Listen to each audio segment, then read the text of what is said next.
خسته و تنها بدون حتی دلداری، مسیر رو با خودم بردم یه جا که پا نمیذاری.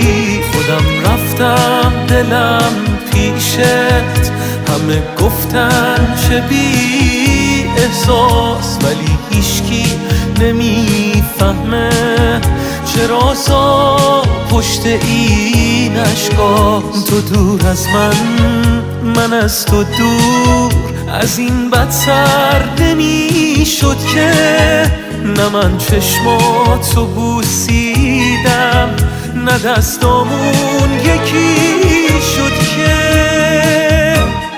بی پناهی نکشیدی قدر آغوشو بفهمی. دل تنگت منو میخواد ولی قهری ولی قهر